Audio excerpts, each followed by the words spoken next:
हमारे घर में पेशेंट्स हैं, उनके दवाइयों के मसले हैं, घर के रेंट दे रहे हैं, घर के चूल्हे खाली बंद हो चुके हैं, जो हम लोगों से वाबस्ता है उन लोगों के लिए हम क्या कर सकते हैं। हम लोग खुद अगर अपने घर को नहीं सर्वाइव कर सकेंगे तो हमारे साथ जो बाकी फैमिलीज हम उनको किस तरीके से देंगे। आज हमारे घर में खाने के लाले पड़े हैं, जो हमसे हमारे साथ हमारे वर्कर्स हैं, हम उनके घरों में किस तरह चूल्हा जला सकते हैं। हम लोग तो खुद इस वक्त इस हाल में बैठे हुए हैं, हम लोग अपीलें कर करके थक गए। हम लोग तरीके खामोशी से साइड में बैठ के अपनी प्रोटेक्ट कर रहे हैं कि भाई किसी तरीके से हमारी सुनवाई हो जाए, हमारे लिए कोई आसानी का रास्ता बने कि हम अपने काम से तो लग सके। हम लोगों का सिर्फ एक इंतजार कि कम से कम हमारी दुकानें तो खोली जाए, हम लोगों को रोजगार तो मुहैया किया जाए, हमारे घर में जो बीमार है उनकी दवाइयाँ ले सके, अपने बच्चों के लिए खाना ले सके। तो इस वजह से सर आपसे भी हमारी गुजारिश है कि अभी तक बहुत से लोग आए हैं, बात करते हैं, चले जाते हैं, हमारे लिए कोई लाया अमल नहीं दिखेगा। तो खुदा के वास्ते आप हमारे लिए कुछ इसका कीजिए कि हमारे लिए जो है हमारे मॉल को ओपन किया ये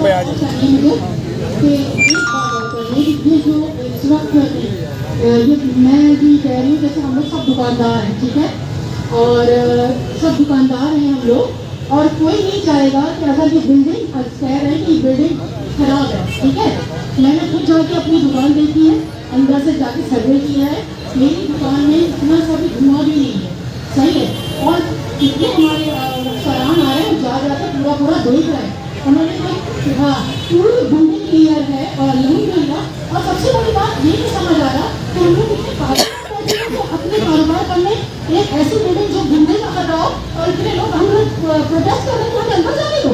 तो पागल है कि अपने आप को कहेगा कि बिल्डिंग गिरने वाली उसको अंदर जाने दो, कोई भी नहीं चाहेगा कि हमें अंदर जाने दो। तो तुम कहने के वसूल कर दो और हमारा सामान दे दो। मगर जो इस वक्त हाँ हजारों की बात नहीं है इस वक्त। ठीक है, बस काफी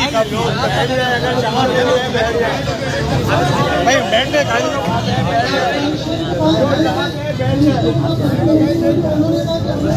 हमें जो इंस्पेक्टर टीम को चेक करके बिल्डिंग को रिपोर्ट नहीं आई, उसी काम पर हमारा सारी रिपोर्ट आई थाने में पहुंच चुकी है, लेकिन कमिश्नर के पास अभी तक रिपोर्ट है। ये हैरत की बात है।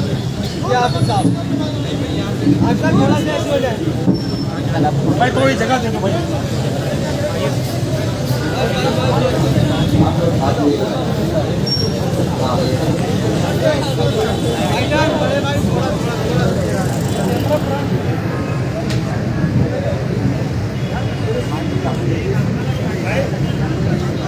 बिस्मिल्लाहिर्रहमानिर्रहीम।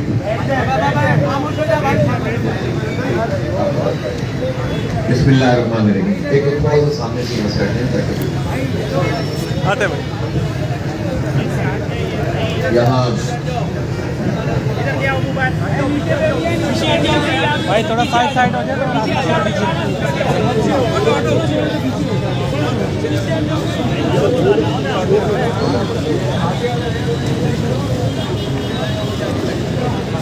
लाइव चला रहे हो तो चला। बिस्मिल्लाहिर्रहमानिर्रहीम। ये 25 नवंबर को यहाँ पर आग लगी थी और डायरे के सेकंड फ्लोर पे आग की बहुत बड़ा सामना था। हमारे कई बच्चे इस दुनिया से रुखसत हो गए। जिंदगी की कोई कीमत नहीं है। अफसोसनाक बात यह है कि इस तरह की जो बिल्डिंग तामीर की जाती है उसमें सेफ्टी मेजर्स नहीं रखे जाते, एग्जिट ना होने, फायर एक्सटिंग्विशर या उसकी ट्रेनिंग ना होने की वजह से सब कुछ होता है। इससे भी ज़्यादा अफसोस की बात यह है कि ये जो बिल्डिंग है इसका बराह रास्त ताल्लुक फैसल कैंटोनमेंट से। अब आदमी कहाँ जाए जब कैंटोनमेंट की जैसे इदारे में भी 2 नंबर तरीके से बिल्डिंगें बनी हुई होंगी, कंप्लीशन सर्टिफिकेट हासिल नहीं किया गया होगा, जो बिल्डिंग कोड है उसकी खिलाफवर्जी की गई होगी, और 2007 का भी बिल्डिंग कोड और उसके बाद 2016 और 17 में भी जो फायर सेफ्टी का जो पूरा कानून है उसकी सरीहद खिलाफवर्जी इस जगह पर हो रही है। तो ये तो बराह रास्त वज़ारत जमा को भी देखना चाहिए, आर्मी चीफ साहब को भी देखना चाहिए। इसके नतीजे में तो पूरा कैंटोनमेंट उसका इदारा बदनाम हो रहा है। तो जो सिस्टम SBCA में चल रहा है वही सिस्टम अगर कैंटोनमेंट में चल रहा है तो फिर फर्क क्या रह गया। इसलिए इंसानी जानों के हवाले से तो बहुत वाज़ेह बात है कि उसका कोई ज़रे तराफी तो नहीं होता, लेकिन कंपनसेशन तो उनको भी मिलनी चाहिए। फिर उसके बाद आ जाइए वो लोग जो यहाँ कारोबार करते हैं, जिनकी दुकानें जिनका पूरा जमा पूंजी यहाँ पर लगी हुई है, और 25 तारीख से लेकर आज 8 तारीख हो गई है, और इन सब दुकानों को एक तरह से सील किया हुआ है और अंदर जाने की इजाजत नहीं है। जहाँ पर भी कोई इस तरह का वाक़या होता है और जब आग बुझा दी जाती है तो फौरी तौर पर जितने भी कंसर्न इदारे होते हैं उनका काम होता है कि उसको चेक करें कि ये बिल्डिंग आया काबिल इस्तेमाल है या नहीं। बाज़ औक़ात ये होता है कि कोई बिल्डिंग ऐसी होती है जो मुकम्मल फाउंडेशन के साथ खराब हो जाती है तो उसको कहा जाता है कि आप खाली कर लें। कुछ बिल्डिंग ऐसी होती है जिनकी फाउंडेशन ठीक होती है और ऊपर कोई प्रॉब्लम होती है तो उसको ठीक किया जाता है। लेकिन इस बिल्डिंग में अब तक कोई ऐसी रिपोर्ट नहीं आई है कि जिसमें कोई ये कहे कि ये नाकाबिल इस्तेमाल है। जाहिर फाउंडेशन में तो आप थी नहीं, तो इस लिहाज से इसका बुनियादी स्ट्रक्चर तो महफूज है। अब ऊपर की जगह पर जो कुछ भी है उसको फौरी तौर पर जो है वो काम किया जा सकता है, सेफ्टी की जा सकती है। लेकिन ये जो हज़ारों लोगों का रोजगार वाबस्ता है, कितनी दुकानें बताइए आप, 750 दुकानें और 3200 लोग हैं, उनके घराने हैं, और ये सारे के सारे दुकान से बाहर लाकर बिठा दिए गए हैं और ये रोज एहतजाज कर रहे हैं, बैठे हुए हैं कि हुकूमत की तरफ से कोई काम किया जाए। मैं सबसे पहले तो क्योंकि कैंटोनमेंट में तो वज़ारत दिफा से, आर्मी चीफ से, और फिर जाहिर है कि ये शहर है, इसमें जो चीफ मिनिस्टर है वो सूबे के चीफ मिनिस्टर हैं। उनकी ये जिम्मेदारी है कि वो इस तरह लोगों को, जो पहले ही महंगाई है, पहले ही बेरोजगारी है, पहले लोगों के घर पूरे नहीं पड़ रहे, और आप इनको लाकर अच्छे खासे मिडिल क्लास लोगों को, लोअर मिडिल क्लास लोगों को सड़क पे लाकर बिठा दें, तो ये बराह रास्त उनकी जिम्मेदारी बनती है। और मैं महबूब बाकर साहब से ये मुतालबा कर रहा हूँ आप लोगों की तवज्जो से, मीडिया भी यहाँ पर मौजूद है और उसके अलावा भी हम बात करेंगे। मैं चाहता हूँ कि इस मौके पर जो आपकी अंजुमन है या 2-3 लोग हैं वो आप हमें फराहम कर दें। एक अब्दुल हसन आजमी साहब है कि हमारे तस्करी फोर और रेलवे कॉलोनी सामने गुलशन जमाल, उसका जो कैंटोनमेंट का वार्ड है उससे कामयाब मुंतखब आए, और इनका ज़ाहिर है कि जो भी क्योंकि आवाम के वोट से मुंतखब हुए, चाहे वो आपको वार्ड लगता है, ये वार्ड नहीं लगता, ये नहीं लगता, लेकिन कोई बात नहीं, सारे वार्ड हमारे वार्ड हैं। इंशाअल्लाह ताला ये प्रॉपर तरीके से जो भी कानूनी तकाज़े हैं पूरा करते हुए आपके साथ ये मौजूद होंगे।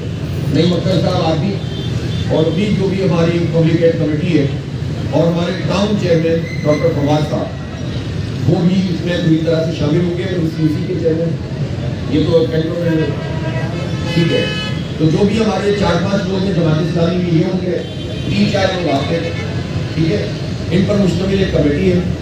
आप धरना देना चाहते हैं, जमात इस्लामी आपके साथ,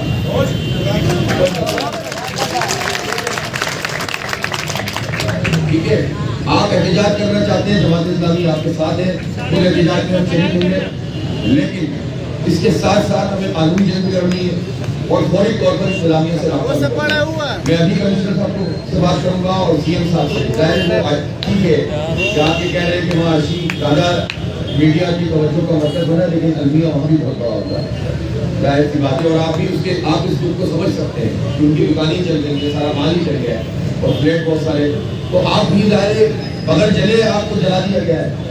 तो इस तरह से जो है वो, ये तो कोई तरीका नहीं है, ये इसे कहते हैं इंतहाई बदतरीन गवर्नेंस, यानी पूरी ब्यूरोक्रेसी, ये पूरे इदारे, इनको इस तरह का, यानी कमाई के लिए तो ये सब पहुंच जाते हैं, इनके इंस्पेक्टर पहुंच जाते हैं और पैसे वसूल करके जो हर चीज़ की क्लियरेंस दे देते हैं, बगैर कंप्लीशन की बिल्डिंग चल रही है।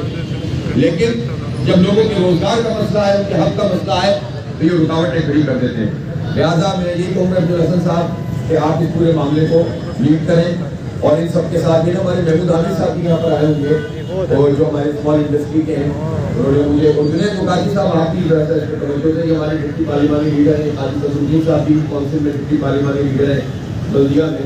इंशाअल्लाह पूरी जमात इस्लामी आपके साथ खड़ी है, और ऐसा नहीं है कि ये सब पहले भी अपना कंसर्न रखते थे, हम इसके अलावा भी आपने देखा होगा मीडिया काउंसिल में इसका तस्करा भी किया है, बात भी की है, इसके इशूज भी बताए कि क्या क्या मसले हैं। इंशाअल्लाह इसको अक्सर ये लोग दोबारा से देखेंगे, और कल ही मेरा ख्याल है आज आप जितनी भी चीज़ें वर्किंग कर लें, और सुबह ही आप लोग किदारा अगर तशरीफ ले आए 7-8 लोग, तो हम वहीं से फिर पूरे इसकी जितनी भी कार्रवाई करनी है पूरी करेंगे इंशाअल्लाह। और मैं जहाँ जहाँ कंसर्न लोग हैं, अभी जाकर मेरा यही काम होगा कि सब लोगों से रब्ता करेंगे। अब आप लोग अपना फैसला खुद करें, धरना देना चाहते हैं धरना दें, आज पोस्टपोन करना चाहते हैं, 1-2 दिन का एक अल्टीमेटम दें, जिस तरह से चाहते हैं करना। मैडम तो हम दे रहे हैं 15 दिन से रिक्वेस्ट कर रहे हैं, कोई ज़्यादा हमारी बात नहीं सुन रहा। हमारे पास आखिरी रास्ता आईनी हक एहतियाज करना है, तो अब ये सारे ताजिब हमारी बात भी नहीं सुन रहे हैं। तो बड़ी मुश्किल से आज आपके आने का हमने रोक दिया, आपको मंडे में कर दिया है कि शायद आप एक बड़ी आवाज़ है। ठीक है, आज जुमा है ना, जी जी, ये हफ्ता इतवार तक अगर इनका मसला रिजॉल्व नहीं होगा तो मंडे को जो आप धरना देंगे मैं भी आपके साथ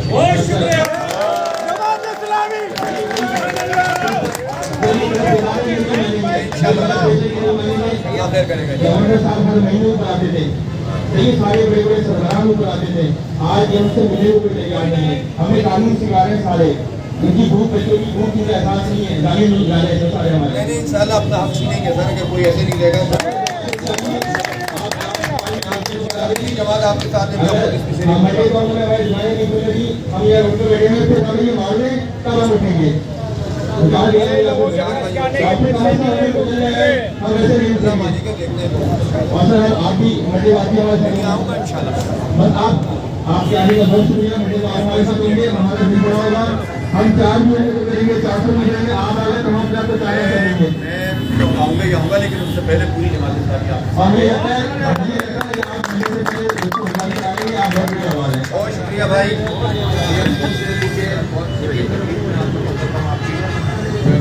नहीं कर सकते, लेकिन आप लोग भाई तो